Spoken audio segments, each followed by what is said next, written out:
নমস্কার, ফেসবুক বন্ধুদের স্বাগত জানাই গুগলস, ইউটিউব এবং ফেসবুকে কর্মরত সকল দাদাভাই এবং দিদিভাইদের। স্বাগত জানাই কারাওকে মেকার দাদাভাই এবং দিদিভাইদের। আপনারা সকলে ভালো থাকুন।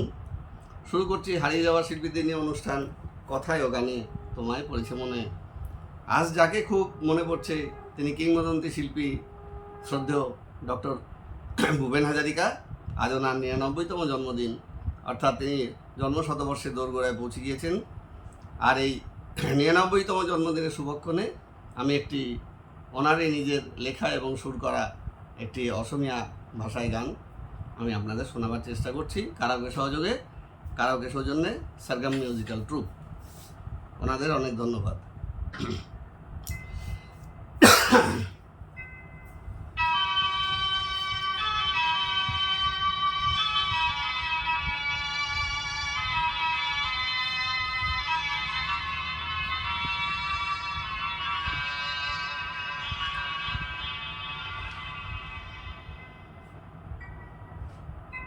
বুকু হম হম করে মোর আই, কোনে নিদ্রা হরে মোর আই, পুত্র হই মই কি মতে তোরু, আই তোরে হই মই মরু। বুকু হম হম করে মোর আই, কোনে নিদ্রা হরে মোর আই, পুত্র হই মই কি মতে তোরু, আই তোরে হই মই মরু। বুকু হম হম করে মোর আই।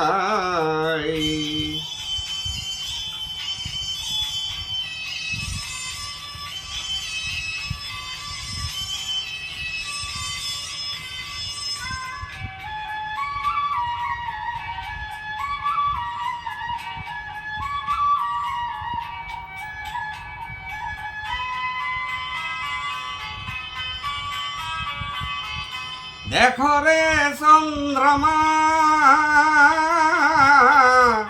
কালেন্ধারে আবরে,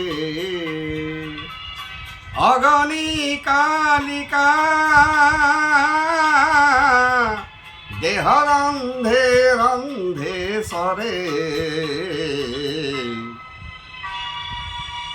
বুকু হম হম করে মোর আই, কোনে নিদ্রা হরে মোর আই, পুত্র হই মই কি মতে তোরু, আই তোরে হই মই মরু।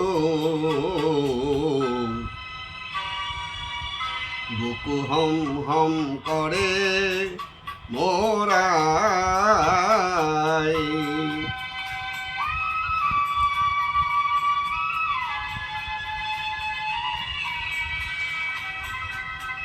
বজ্র সমদ্রিয় চৌপাকরে ঘর, চৌপাকরে ঘর ভেদি, কিঞ্চিত নাই পথ,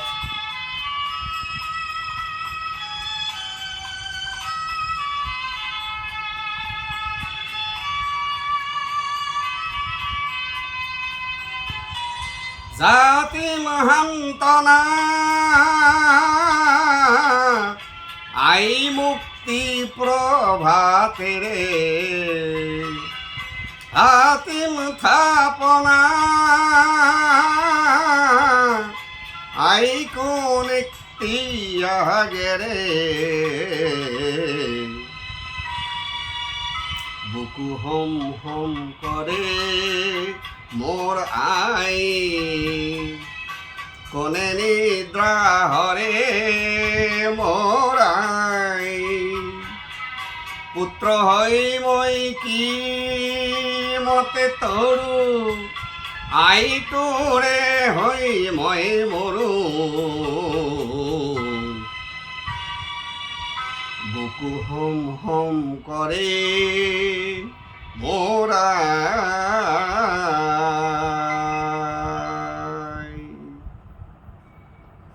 এই গানটির যে এই সুরে যে বাংলা গানটি ছিল গত বছর আপনাদের শুনিয়েছিলাম, চোখ ছল ছল করে ও গোমা।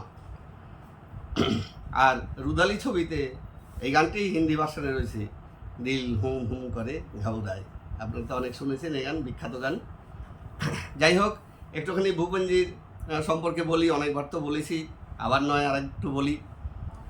জন্মেছিলেন আজকের দিনটিতে 1926 সালে ওই আসামের সাদিয়া গ্রামে কুন্ডি নদীর তীরে। এবং ভূপেনজি ছোট থাকতেই সেই কুন্ডি নদীতে প্রচণ্ড বন্যা এবং ঝড় বৃষ্টিতে তাদের বাড়িটি নিশ্চিহ্ন হয়ে যায় এবং তাদের পিতামাতা তাদের পুরো পরিবার নিয়ে তারা আসামের তিনসুকিয়াতে এবং পরবর্তীতে গৌহাটিতে চলে আসেন।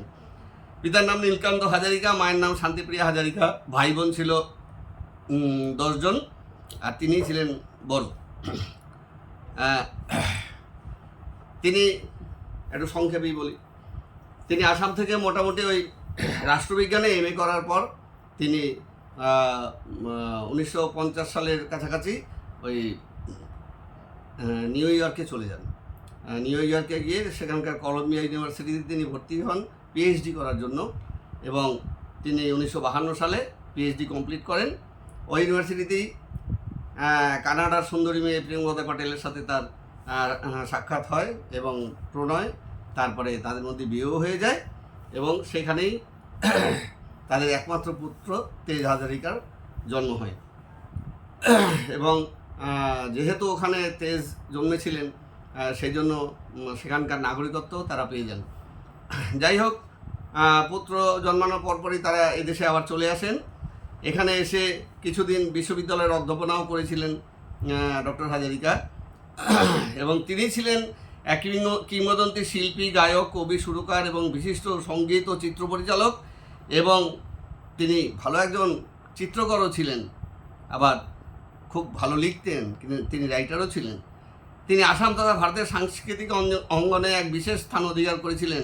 তিনি ছিলেন বিশ্বশিল্পী ও বহুমুখী প্রতিভাধর ব্যক্তি, যিনি একাধারে সঙ্গীত, চলচ্চিত্র এবং লেখালেখির জগতে নিজের অসাধারণ স্বাক্ষর রেখে গেছেন। এদেশ থেকে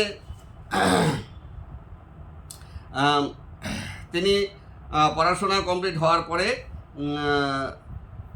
তিনি তো এদেশে চলে আসার পরে এমন একটু ছোটোবেলার দিকে যাচ্ছি। ছোটোবেলা থেকেই অসাধারণ প্রতিভাধর মানুষটি পাড়ায় পাড়ায় ঘুরে বেড়াতো। বরগীত, গোয়ালপাড়ার গান, চা মজদুরের গান ও বিহুগীত দ্বারা গ্রাম্য সংস্কৃতির সঙ্গে পরিচিত হয়েছিলেন। তার ব্যারিটন কণ্ঠস্বর ও কোমল স্বভাবের জন্য বিখ্যাত ছিলেন। মাত্র 10 বছর বয়স থেকেই গান লেখালেখি শুরু করেন, আর 12 বছর বয়সে অসমীয়া ছবি ইন্দুমতিতে তিনি কণ্ঠদান করেছিলেন। আসাম, পশ্চিমবঙ্গ,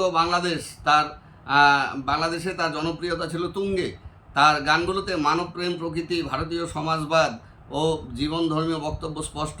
এছাড়া শোষণ, নিপীড়ন ও নির্যাতনের বিরুদ্ধে তার বলিষ্ঠ প্রতিবাদী কণ্ঠ গর্জে উঠেছে বহুবার। কলম্বিয়ায় পড়া চলাকালীন তিনি বিশ্ববিখ্যাত প্রতিবাদী সিঙ্গার পল রবসনের সান্নিধ্য লাভ করেছিলেন এবং ওনার জীবনের গল্প শুনে তিনি মোহিত হয়ে যান। তিনি চারিদিক থেকে, মানে পল রবসনের কথা বলছি, চারিদিক থেকে নিগৃহীত হচ্ছিলেন। হলিউড থেকে তাকে বিতাড়িত করা হয়। তার বিদ্রোহী কণ্ঠের জন্য রাষ্ট্রদ্রোহিতা তাকে অভিযুক্ত করা হয়। আমেরিকা থেকে তার নাম মুছে ফেলার চেষ্টা করা হয়। যদিও অনেক পরে নিজেদের জেদ ভুলে গিয়ে ওনাকে রাষ্ট্রীয় সম্মানে ভূষিত করা হয়েছিল, তিনি তাকে তার গাওয়া গান শোনান। Old man river, he must know something, but don't say nothing, he just now flowing, he keep on lowland alone. এই গানেরই সুর নিয়ে ভূপেনজি রচনা করেন।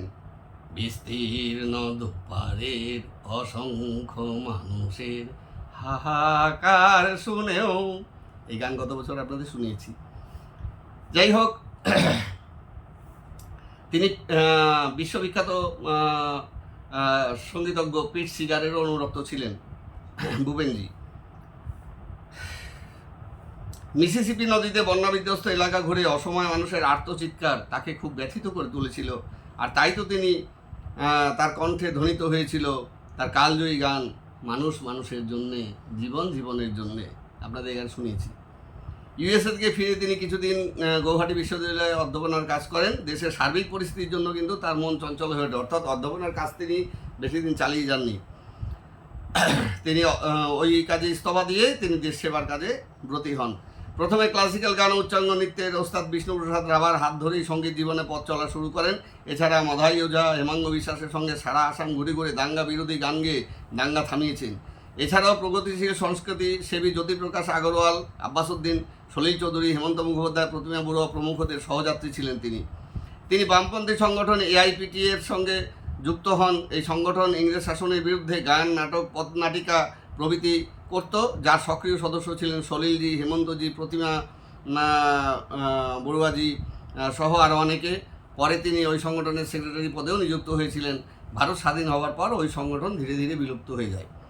তিনি বহু ছবিতে সঙ্গীত পরিচালনার কাজ করেছিলেন। আর আসাম চলচ্চিত্রে তার অসামান্য ভূমিকা ছিল। তার প্রথম স্ত্রী তাকে সময় না দেওয়ার জন্য শ্রী হাজারিকাকে তিনি পরিত্যাগ করে কানাডায় চলে যান এবং 1976 সালে তার বিশেষ অনুরাগী কল্পনা লাজমির সাথে তার পরিচয় হয় এবং কল্পনা লাজমি তার প্রতি খুবই অনুরক্ত ছিলেন, যদিও বয়সে অনেক ছোট।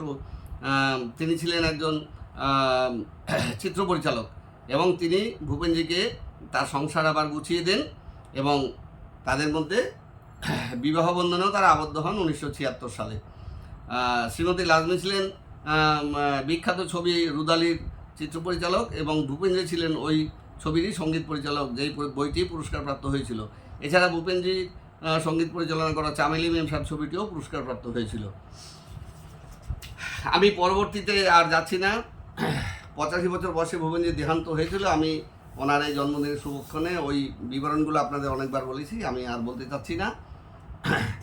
আর সম্মাননা, তিনি পদ্মশ্রী পেয়েছেন 1977 সালে, পদ্মভূষণ 2001 সালে, সঙ্গীত নাটক একাডেমি ফেলোশিপ 2008 সালে, আসাম রত্ন 2009 সালে, আর মুক্তিযুদ্ধ মৈত্রী সম্মাননা বাংলাদেশ 2011, পদ্মবিভূষণ এটা পোস্টমাসলি মানে মরণোত্তর, এটা 2012, আর ভারতরত্ন এটাও পোস্টমাসলি, এটা 2019।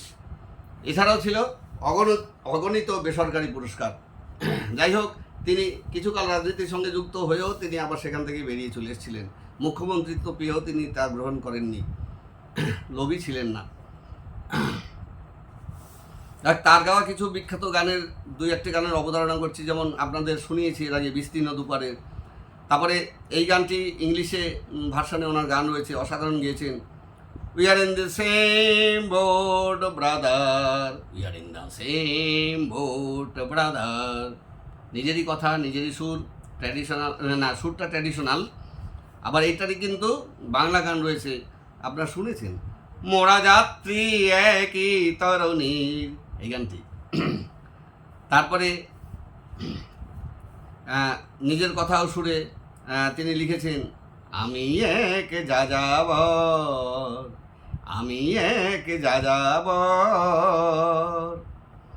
আপনাদের একটু স্মরণ করিয়ে দিই যে এই গানটি স্টেজে আমার প্রথম গান, আমার কলেজে নবীনবরণ উৎসবে এই গানটি এবং মানুষ মানুষের জন্যে এই গানটি আমি করেছিলাম এবং প্রচুর হাততালি পেয়েছিলাম। তারপর থেকে আমাদের অঞ্চলে অনেক জায়গায় আমি ভূপেনজির গান গাওয়ার জন্য ডাক পেয়েছি। যাই হোক, তারপরে হে দোলা হে দোলা, এটা নিজেরই কথায়, নিজে এবং শিবদাস ব্যানার্জিও ছিলেন তার সঙ্গে, আর সুর নিজেরই। তারপরে সাগর সঙ্গমে সাঁতার কেটেছি কত, এই সকল গান আপনারা অনেক শুনেছেন। গঙ্গা আমার মা, পদ্মা আমার মা, ও মালিক সারা জীবন কাঁদালে তুমি, তারপরে আজ জীবন খুঁজে পাবি, ছুটি ছুটি আয়, এসব প্রচুর গান আছে।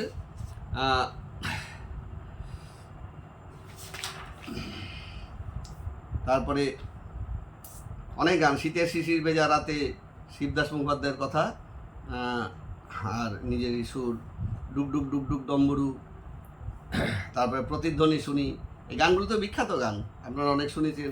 তারপরে একটি কুড়ি দুটি পাতা, এই গানটি কথা ও সুর নিজেরই, আপনাদের শুনিয়েছিলাম। একটি কুড়ি দুটি পাতা রতনপুর বাগিচায়, কোমল কোমল ওই আমি সিনথেসাইজার বাজিয়ে আপনাদের গানটি শুনিয়েছিলাম, কোমল কোমল হাত বাড়িয়ে লক্ষ্মী আজও তোলে। তারপরে